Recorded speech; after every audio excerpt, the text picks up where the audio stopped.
Dear Patriots, before the news starts, please subscribe to our patriotic channel by clicking the subscribe button. Give us a thumbs up to this video.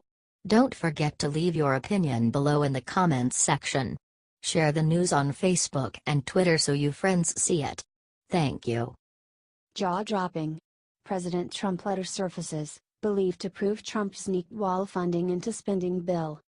When President Donald Trump signed the ridiculous and massive $1.3 trillion omnibus spending bill on Friday, he himself decried the wasteful spending and giveaways to Democrats that had been tucked into the legislation, while he also vowed to never sign another bill like it.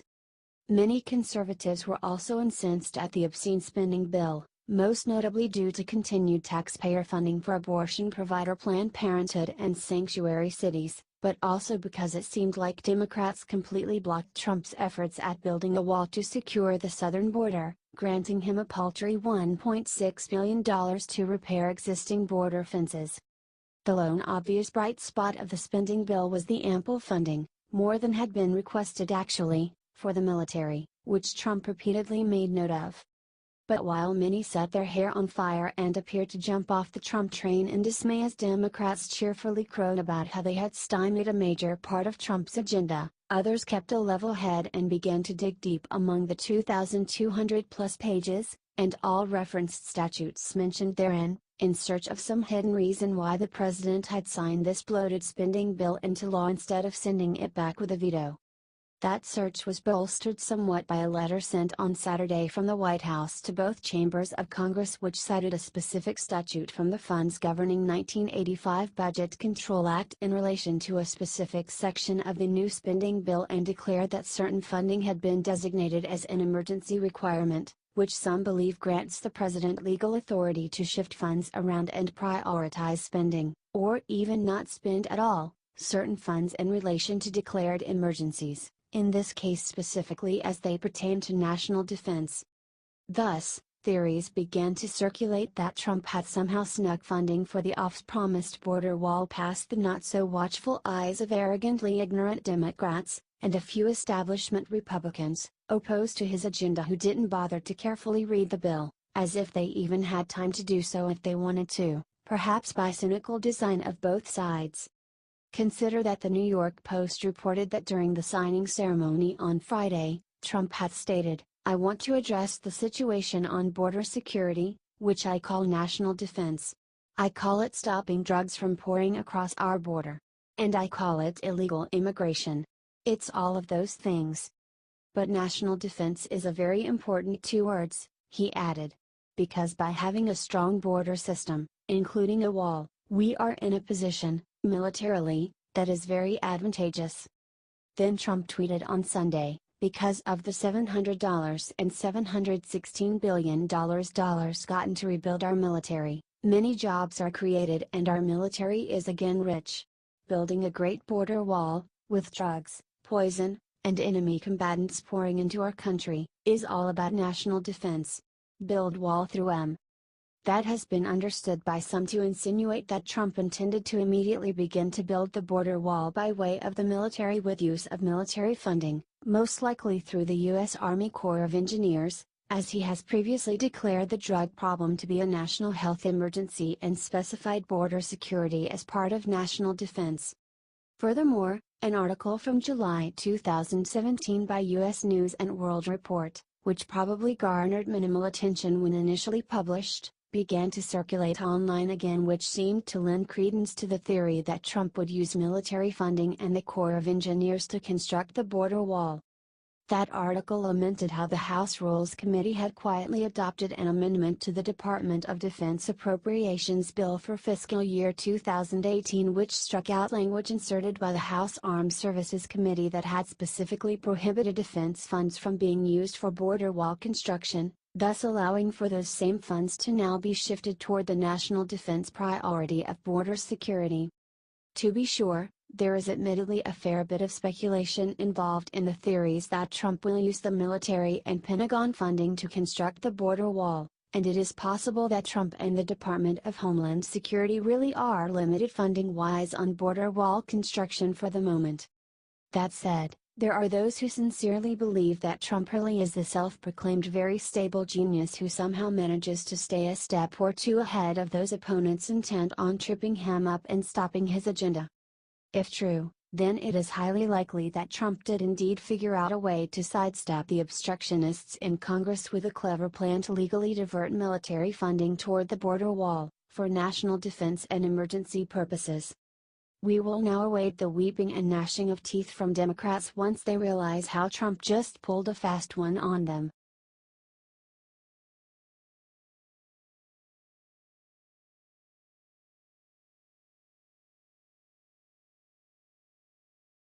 Stormy Daniels accuses Trump lawyer of defamation. Stormy Daniels escalated her fight against President Donald Trump on Monday, filing a complaint that accused his lawyer of defamation. Daniels added the lawyer, Michael Cohen, as a defendant in her existing lawsuit against Trump a day after she appeared on 60 Minutes in a widely watched interview. Daniels, an adult film actress whose legal name is Stephanie Clifford, claims she had a sexual encounter with Trump in 2006. In October 2016, shortly before the election, she signed a contract that awarded her $130,000 in exchange for her silence about the affair. Cohen, who arranged and signed the contract, has said he used his own money to pay Daniels and that Trump was unaware of the agreement. In mid-February, Cohen issued a written statement to the media in which he said, "Just because something isn't true doesn't mean that it can't cause you harm or damage. I will always protect Mr. Trump." In the court filing, Daniels stated that it was reasonably understood that the statement was about her, and it was reasonably understood Mr. Cohen meant to convey that Ms. Clifford is a liar, someone who should not be trusted, and that her claims about her relationship with Mr. Trump is something that isn't true. Cohen's statement exposed her to hatred, contempt, ridicule, and shame, and discouraged others from associating or dealing with her, Daniels' court filing claims. David Schwartz, a lawyer for Cohen, dismissed the complaint as completely frivolous. Asked Monday about the Daniels interview that aired the previous night, White House spokesman Raj Shah told reporters that Trump strongly, clearly and has consistently denied these underlying claims.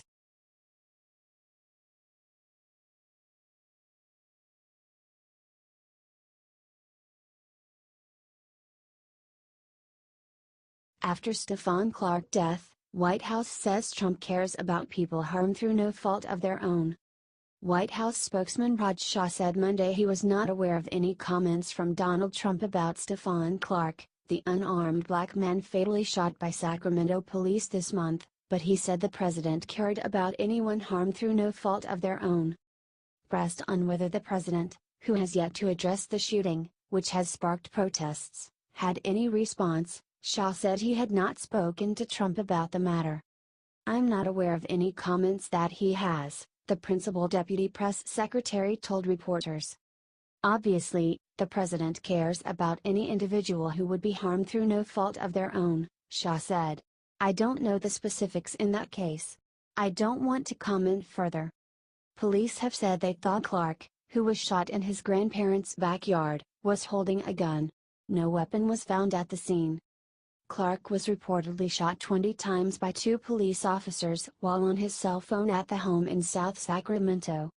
Clark's family and their attorney have demanded answers from local police on the incident, announcing their plans to sue the city for wrongful death during a press conference on Monday. Sacramento authorities have launched an investigation into the death of the 22-year-old.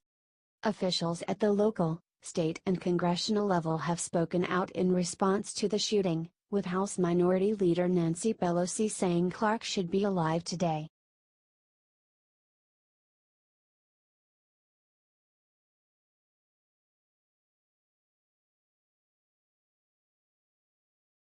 White House's Shah Trump doesn't believe Stormy Daniels was threatened. The White House said Monday that President Donald Trump does not believe Stormy Daniels was threatened after she first spoke out about their alleged affair. "There is nothing to corroborate her claim," White House Deputy Press Secretary Raj Shah said. Daniels, an adult film actress whose given name is Stephanie Clifford, said in an interview with 60 Minutes that aired on Sunday she was physically threatened after speaking about her alleged sexual relationship with Trump to In Touch magazine in 2011. She said that after the magazine interview, a man approached her in a parking lot and told her to leave Trump alone. Forget the story. That's a beautiful little girl. It'd be a shame if something happened to her mom, Daniels, in her 60 Minutes interview, recalled the man saying. Daniels is suing over a non-disclosure agreement she signed just weeks before the 2016 election, in which Trump's personal lawyer Michael Cohen paid $130,000 to secure her silence. Daniels has since said the agreement is not binding because Trump never signed it. She has offered to return the money. Shaw also accused Daniels of being inconsistent in her account of an affair with Trump. With respect to that interview, I will say the president strongly, clearly and has consistently denied these underlying claims, Shaw said.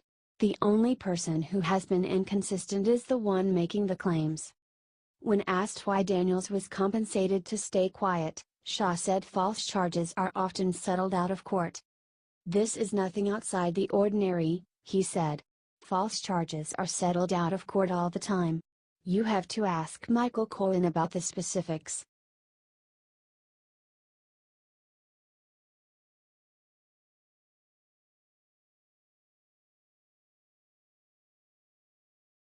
Romney: I'm more of a hawk on immigration than Trump.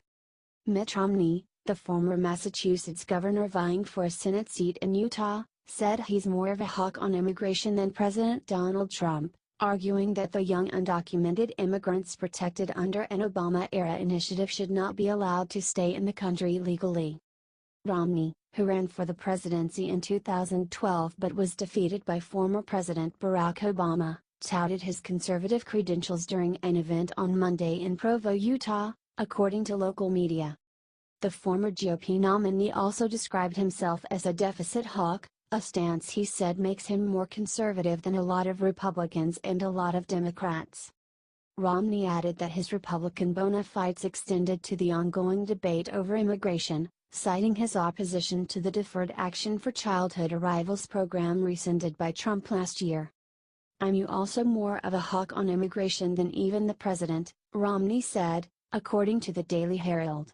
My view was these DACA kids shouldn't all be allowed to stay in the country legally.